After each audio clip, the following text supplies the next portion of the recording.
नमस्कार मित्रांनो, स्वागत आहे तुमचं माझ्या युवा स्किल चॅनलवर। मी संदीप कनोरकर। तर आज आपण ह्या व्हिडिओ पाहणार आहे। तुमच्याकडे सुद्धा मंत्राचा डिव्हाइस असेल आणि तुम्हाला सुद्धा हा अशा प्रकारचा एरर येत असेल, तर यामध्ये तुम्हाला आरडी सर्व्हिस ही रिचार्ज करायची आहे।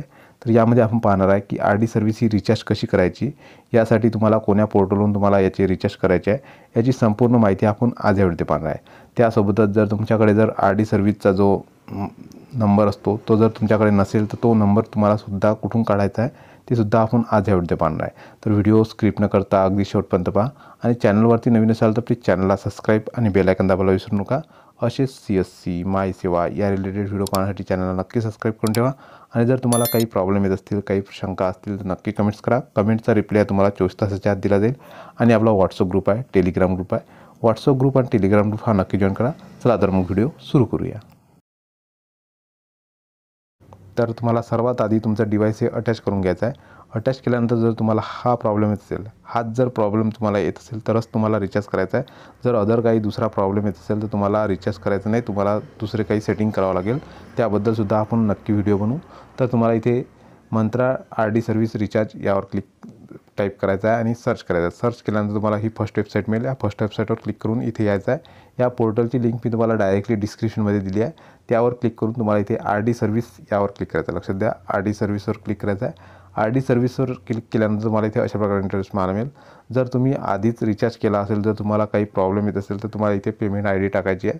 तर यावर क्लिक करून इथे तुम्हाला क्लिक करून तुमची पेमेंट ID ही टाकावं लागेल। तुमची डिटेल्स इथे ऑटोमॅटिकली येऊन जाईल। जर तुम्ही नवीन रिचार्ज करत असाल तर तुम्हाला तिथे काही पण फिल करायचं नाही। तर सर्वात आधी इथे तुम्हाला कंपनीचं नाव, म्हणजेच तुम्ही इथे कंपनीचं नाव असेल तुमच्या तर कंपनीचं नाव टाकू शकता। तर नसेल तर तुम्ही स्वतःचं नाव इथे टाकायचं। तर मी ते त्यानंतर तुम्हाला इथे सुद्धा तुमचं नाव टाकायचं आहे। त्यानंतर मोबाईल नंबर इथे टाकायचा आहे। त्यानंतर ईमेल ID टाकायचा आहे। तर इथे तुम्हाला त्यानंतर तुमच्याकडे GST असेल तर GST टाकायचा आहे, GST नंबर टाकायचा आहे। जर नसेल तर तुम्हाला ॲप्लिकेंटमध्ये सुद्धा तुमचंच नाव टाकायचं आहे। तर अशा प्रकारे तुम्हाला संपूर्ण डिटेल्स ही फिल करायची आहे। त्यानंतर इथे तुम्हाला तुमच्याकडे कोणता डिव्हाइस आहे तो सिलेक्ट करायचा आहे। जर MSF 100 असेल तर तो सिलेक्ट करायचा आहे। जर तुमच्याकडे दुसरा काही मंत्राचा आयरिस स्कॅनर असेल किंवा आणखी काही असेल त्यावर इथे तुम्हाला क्लिक करायचं। तर लक्षात द्या, माझ्याकडे मंत्राचा MSF 100 आहे, त्यामुळे मी इथे क्लिक केलेलं आहे। तुम्ही इथे बघू शकता, याच्यामध्ये आपल्याला 40 रुपयाचं रिचार्ज करायचं आहे। ते पण तुम्हाला फक्त 31 डिसेंबरवरच रिचार्ज करायचा आहे।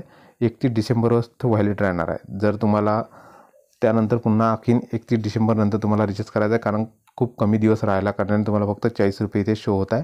जर तुम्ही पूर्ण 1 वर्षाचा जर रिचार्ज करत असेल तर तुम्हाला 200 काहीतरी रुपये रिचार्ज करावं लागेल। तर इथे आपल्या याच्यामध्ये फक्त 1 महिना राहिलेला आहे, त्यामुळे इथे फक्त 40 रुपये इथे दाखवत आहे। तर तुम्हाला इथे 40 रुपयाचा पे करावा लागेल। त्यानंतर तुम्हाला तुमचं जे काही GST असेल 18% GST वगैरे भरून तुम्हाला 48 रुपये काहीतरी पैसे असे तुम्हाला पेमेंट करावं लागेल। तर आपण आता डिटेल्स भरून घ्या। तर सर्वात आधी तुम्हाला तुमचं नाव इथे टाईप करून घ्यायचं आहे। जर तुमच्याकडे कंपनी असेल किंवा तुमचं काही आणखी ऑर्गनायझेशन असेल तर त्याचं तुम्ही इथे नाव टाकू शकता। तर माझ्याकडे कंपनी नसल्याकारणाने मी इथे माझं नाव डायरेक्टली टाकून घेत आहे। तिथे तुम्हाला तुमचं नाव टाकायचं आहे। त्यानंतर इथे तुम्हाला तुमचा मोबाईल नंबर टाकायचा आहे, जो तुमच्याकडे चालू असेल तो। तर मी इथे, कारण त्यावर एक OTP येत असतो। त्यानंतर तुम्हाला इथे ईमेल ID टाकायचा आहे। ईमेल ID सुद्धा चालू असायला हवा। तर मी इथे माझा ईमेल ID हा टाकून घेत आहे। अशा प्रकारे तुम्हाला तुमचा ईमेल ID हा टाकून घ्यायचा आहे, कारण याची जे पेमेंटची प्रिंट असते ते सुद्धा तुमच्या ईमेलवर मिळत असते। तर अशा प्रकारे तुम्हाला तुमचा मेल ID टाकून घ्यायचा आहे। एकदा व्हेरीफाय करून घ्यायचा आहे की तुमचा मेल वगैरे चुकला तर नाही। त्यानंतर तुमचा मोबाईल नंबरसुद्धा चुकवायचा नाही, कारण त्यावर एक OTP येत असतो। त्यानंतर तुम्हाला इथे सुद्धा तुमचंच नाव टाकायचं आहे। तर इथे तुम्ही कॉपी करून पेस्टसुद्धा करू शकता जर तुमच्याकडे। तर मी इथे कॉपी करून घेत आहे आणि इथे पेस्ट करायचं आहे अशा प्रकारे तुम्हाला। त्यानंतर जर तुमच्याकडे GST नंबर असेल तर तुम्ही इथे GST नंबर टाकू शकता, कारण तुम्हाला GST नंबर जर असेल तर तुम्हाला GST जी आहे ती वापस मिळाली जाते। त्यानंतर इथे सुद्धा तुम्हाला तुमचं ॲप्लिकेंट नेम म्हणजेच तुमचं नाव टाकायचं आहे। तर इथे तुम्हाला नाव टाकून घ्यायचं आहे। तर अशा प्रकारे मी माझं नाव टाकून घेत आहे। तर इथे तुम्हाला नाव टाकायचं आहे। नाव टाकल्यानंतर तुम्हाला इथे खाली डिव्हाइस सिलेक्ट करायचा आहे। तर तुमच्याकडे जे पण असेल, जर मंत्रा MSF 100 असेल तर ते, त्यानंतर जर तुमच्याकडे जे आयरिस स्कॅनर असेल ते आयरिस स्कॅनर असेल तर ते मला सिलेक्ट करायचं आहे। तर माझ्याकडे जे पण तुमच्याकडे असेल ते तुम्हाला ते सिलेक्ट करायचं आहे। तिथे बघू शकता तुम्ही, मी MSF 100 जे माझ्याकडे आहे ते सिलेक्ट केलेलं आहे। त्यानंतर ॲड यावर क्लिक करायचं आहे आणि इथे तुम्हाला जो सिरियल नंबर असतो जो डिव्हाइसच्या मागच्या बाजूला असतो. जर तुमच्याकडे नसेल तर तुम्हाला तुमच्या मोबाईलमध्ये सुद्धा तो शो होत असतो. तुम्ही डिव्हाइस ॲड करायचा आहे आणि अशा प्रकारे मी दाखवल्याप्रमाणे इथे तुम्हाला हा डिव्हाइस मंत्राच्या ॲपमध्ये इथे शो होत असतो. तर इथे तुम्हाला जो पण तुमचा सिरियल नंबर आहे तो सिरियल नंबर टाकायचा आहे. सिरियल नंबर चुकवायचा नाही, लक्षात द्या. जर तुम्ही सिरियल नंबर जर चुकवला तर तुमचा रिचार्ज हा दुसऱ्याच्या याच्यामध्ये होणार आहे. त्यामुळे काळजीपूर्वक तुम्हाला तो सिरियल नंबर हा टाकायचा आहे. त्यानंतर एकदा पुन्हा इथे तुम्हाला इन्स्ट्रक्शन दिलेले आहेत की सर्व्हिस नंबर तुमचा तोच आहे किंवा नाही. त्यानंतर जर व्यवस्थितरित्या एकदा व्हेरीफाय करून घ्यायचं आहे. त्यानंतर ओके करायचं आहे. ओके केल्यानंतर इथे तुम्ही बघू शकता इथे ओके केलेलं आहे. ओके केल्यानंतर तुम्हाला इथे मराठीमध्ये सुद्धा सूचना दिलेली आहे. तर तुमचा डिव्हाइस जर हा चुकला तर ते जबाबदार राहणार नाही. त्यामुळे जो रिचार्ज करताना जो तुमचा सिरियल नंबर आहे तो व्यवस्थितरित्या तुम्हाला इथे चेक करूनच तुम्हाला इथे द्यायचा आहे. तर इथे अशा प्रकारे ही सूचना रीड करून घ्यायची आहे.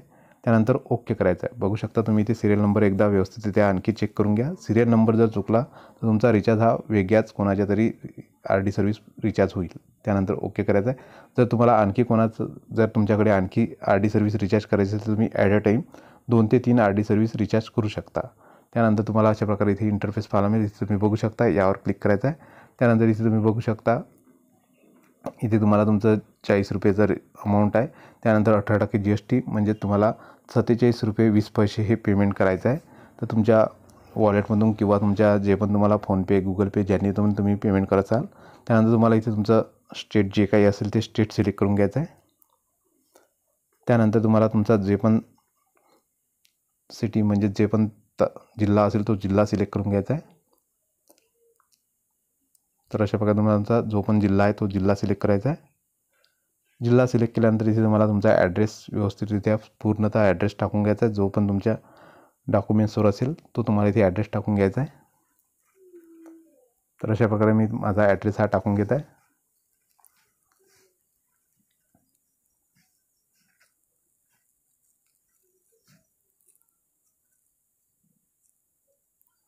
त्यानंतर एकदा व्यवस्थितरित्या संपूर्ण डिटेल्स ही बघून घ्यायची आहे. त्यानंतर इथे काही पण तुम्हाला खोडकोड करायची नाही. त्यानंतर इथे तुम्हाला पिनकोड टाकायचा आहे. तर मी ते पिनकोड हा टाकून घेत आहे. तर अशा प्रकारे तुम्हाला तुमचा पिनकोड आणि व्यवस्थितरित्या तुमची संपूर्ण डिटेल्स, खास करून तुमचा सिरियल नंबर हा चुकायला नको आणि मोबाईल नंबर. त्यानंतर पे नाऊ यावर क्लिक करायचं आहे. त्यानंतर ॲक्सेप्ट यावर क्लिक करायचं आहे. ॲक्सेप्ट यावर क्लिक केल्यानंतर इथे तुम्ही भरपूर सारे ऑप्शन आहे. Google Pay, PhonePe, debit card, credit card कशानेसुद्धा पेमेंट करू शकता. तुम्ही इथे UPIने करणार आहे, त्यामुळे UPIवर क्लिक केलं आहे.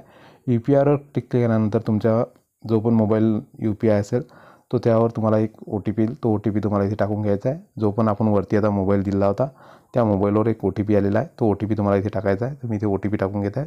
तर अशा प्रकारे तुम्हाला तुमचा OTP हा टाकून घ्यायचा आहे. OTP टाकल्यानंतर व्हेरीफाईड यावर क्लिक करायचं आहे. त्यानंतर फोनपे, गुगल पे जे काही असेल ते तुम्हाला इथे सिलेक्ट करायचं आहे. माझ्याकडे इथे फोनपे आहे, त्यानंतर मी फोनपेवर सिलेक्ट केलं आहे. त्यानंतर पे नाऊ यावर क्लिक करायचं आहे. पे नाऊ यावर क्लिक केल्यानंतर जे पण तुमचा मोबाईल असेल त्यावर तुम्हाला फोनपेमध्ये एक ₹40 जे काही तुमचं पेमेंट असेल त्यावर त्या पेमेंटचं नोटिफिकेशन आले असेल त्यावर क्लिक करून तुम्हाला हे पेमेंट करून घ्यायचं आहे. तर मी इथे पेमेंट करून घेत आहे. पेमेंट केल्यानंतर लक्षात द्या, बॅक वगैरे घ्यायचं नाही, थोडा वेळ लागू शकतो. तर तुम्हाला थोडं प्रतीक्षा करायची आहे. तुमचं ॲटोमॅटिकली तुमचा पिन जर तुम्ही टाकला तर तुमचं पेमेंट हे होऊन जाईल. तर मी इथे पेमेंट केलेलं आहे.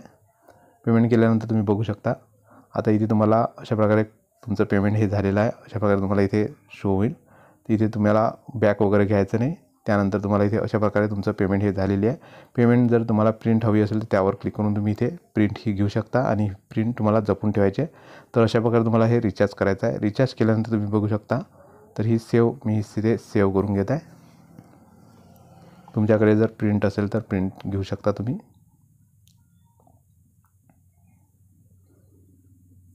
तर अशा प्रकारे तुम्हाला हे सेव्ह करून घ्यायचं आहे. तर अशा प्रकारे तुम्हाला संपूर्ण तुमचं रिचार्ज हे करायचं आहे. जर रिचार्ज करताना काही प्रॉब्लेम येत असतील नक्की कमेंट्स करा. कमेंटचा हा रिप्लाय तुम्हाला 24 तासाच्या आत दिला जाईल. त्यानंतर तुम्हाला इथे पुन्हा आपल्या पोर्टलवर येऊन जायचं आहे. तर आता आपण बघून घ्या की आपला रिचार्ज हा व्यवस्थित झाला का नाही. तर तुम्ही बघू शकता आपण आपला डिव्हाइस आता रिमूव्ह करून अटॅच केलेला आहे. अटॅच केल्यानंतर तुम्ही बघू शकता आपलं डिव्हाइस हे अटॅच झालेलं आहे आणि रेडी टू डिव्हाइस दाखवत आहे. तर इथे तुम्ही बघू शकता आपल्या जे पण तुमच्याकडे ॲप असेल किंवा CSC DigiPay असेल तर आता आपण त्या DigiPay ओपन करून बघूया. तर इथे DigiPay ओपन केल्यानंतर तुम्हाला एक असा OTP येतो. तो OTP टाकून घेऊया. जो पण तुमचा DigiPayला मोबाईल नंबर लिंक असेल त्यावर एक OTP येणार आहे. त्यानंतर व्हेरीफाईड यावर क्लिक करायचं आहे. व्हेरीफाईड यावर क्लिक केल्यानंतर कंटिन्यू डिव्हाइस यावर क्लिक करायचं आहे. त्यानंतर कॅप्चा यावर क्लिक करायचं आहे आणि इथे तुम्ही बघू शकता आपलं फिंगरप्रिंट डिव्हाइस हे काम करत आहे. त्यानंतर ओके करायचं आहे तुमचं फिंगरप्रिंट लावून. त्यानंतर सबमिट करायचं आहे. अशा प्रकारचा कधी कधी एरर येत असतो. पुन्हा तुम्हाला पुन्हा तुमचं फिंगरप्रिंट हे लावून घ्यायचं आहे. फिंगरप्रिंट लावल्यानंतर ओके करायचं आहे. त्यानंतर सबमिट यावर क्लिक करायचं आहे. सबमिट यावर क्लिक केल्यानंतर अशा प्रकारे तुम्ही बघू शकता तुमचं जे पोर्टल आहे ते ओपन झालेलं आहे आणि आपला डिव्हाइससुद्धा काम करत आहे. तर अशा प्रकारे तुम्हाला तुमचा रिचार्ज RD सर्व्हिसचा रिचार्ज हा करायचा आहे. जर रिचार्ज करताना काही प्रॉब्लेम असेल तर नक्की कमेंट्स करा. चला तर मग पुन्हा भेटूया नेक्स्ट व्हिडिओमध्ये. तोपर्यंत जय हिंद, जय महाराष्ट्र.